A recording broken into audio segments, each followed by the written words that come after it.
Hi, this is Don Farber with VineyardSoft Corporation, and I'd like to welcome you to this training session on the KnowledgeSync solution. The topic for this training session will be the configuration of an event to execute actions or workflow, such as updating information within an underlying application's database. Now, this is the first of 5 training sessions on the configuration of an event's workflow or actions. This particular training session will focus on the use of the Create File option within an event's Actions tab. And so we'll continue working in our ERP application, and we'll start off by looking at an event that identifies and responds to overdue invoices. Like all events, this event has a query that identifies the underlying business conditions, as well as identifying those fields of data that you can use in your alert messages and also use within the event's actions. Now we're going to jump ahead to the Actions tab and discuss the first option there called Create File. As was mentioned, this option allows you to configure an event that creates an export file that contains details about the records that meet this event's criteria. For example, I might want to create an export file called simply export.txt. And if I wanted that file to include a number of fields of information about the overdue invoices, such as the customer number, customer name, invoice amount, etc., I can go down to the field at the bottom of my Create File tab and start picking and choosing the fields of data that I wish to have exported. So I might wish to start with the customer number. Now I need to decide how multiple fields in this export file are going to be separated. I could use a comma symbol or some other symbol to separate multiple fields, or I could use a tab.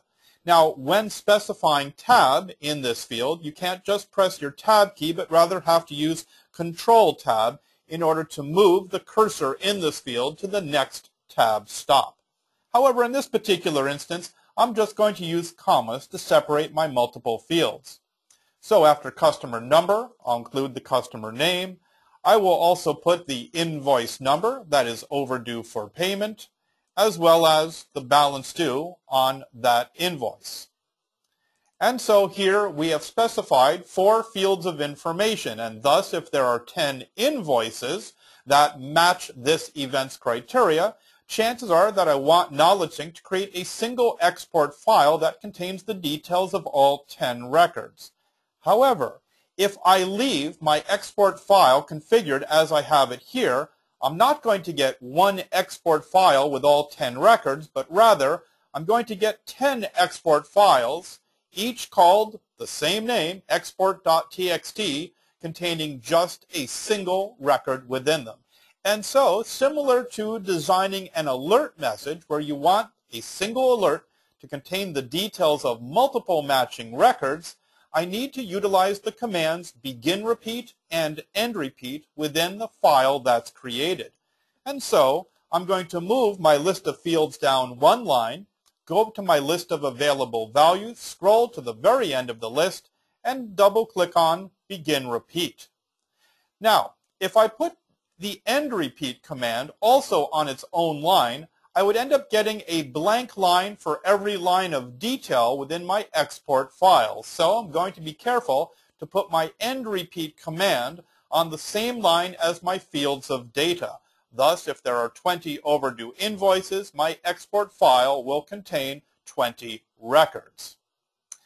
Now, what's very important to note is that the begin repeat and end repeat commands can be used only once within a given event.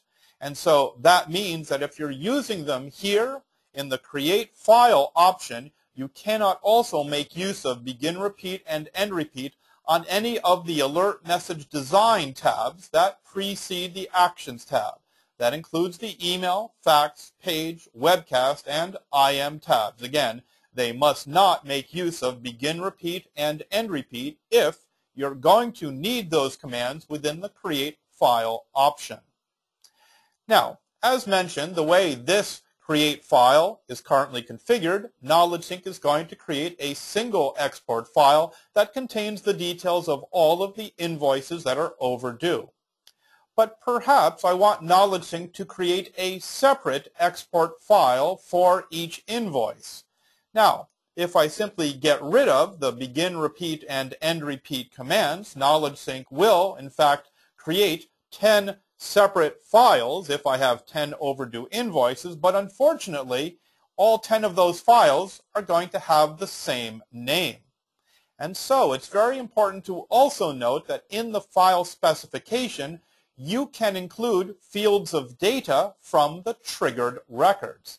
So, for example, if I wish to include the invoice number as part of the file spec that KnowledgeSync is creating, I can change my file specification to be export underscore invoice number .txt.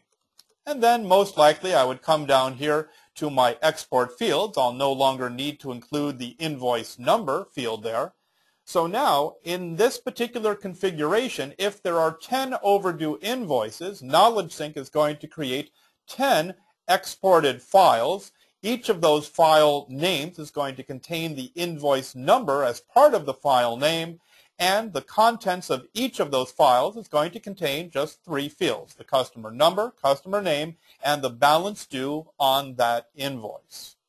One last comment regarding the file specification itself, and that is that you must not use mapped drives in that file specification. Thus, if the file you wish to create will reside on a server other than the server on which KnowledgeSync is installed, you must specify that location using UNC format. Now, the last options in the Create File function within KnowledgeSync are reflected in the 2 checkboxes in the middle of this tab. The first of which is titled Append Content to File Specification if it already exists. And as that description implies, when KnowledgeSync goes to create the export file, it's going to look to see if a file of that name already exists. And if it does, KnowledgeSync will take whatever details have been selected for this create file and simply add them to that existing file. On the flip side of the coin is the other option box called Overwrite File Specification if it already exists. Thus, if we're simply creating a hard-coded export.txt file once a day at 5 p.m. containing all of that day's orders or overdue invoices, KnowledgeSync will automatically look for that file spec, and if it already exists, KnowledgeSync will simply overwrite it with a new file that contains all of the information, all of the details that match this event's criteria in its most recent run. So, that wraps up the various uses of the Create File option within the Actions tab. Again, do keep in mind that you have access to the Begin Repeat and End Repeat commands, but they must only be used here, not in any of the other Alert Message Design tabs, and also in your file spec that is created, you can make use of field variables. And that includes date variables as well. So if we wanted our output file to be called export underscore current date, we could actually utilize the current date variable within that file specification name as well. Okay, one last comment before we wrap up this training session, and that is that the Create File option, just like all of KnowledgeSync's actions, are run by a server called the Action Server in KnowledgeSync. And so it is important to go into the KnowledgeSync Administrator module and make sure that the Action Server is enabled for processing.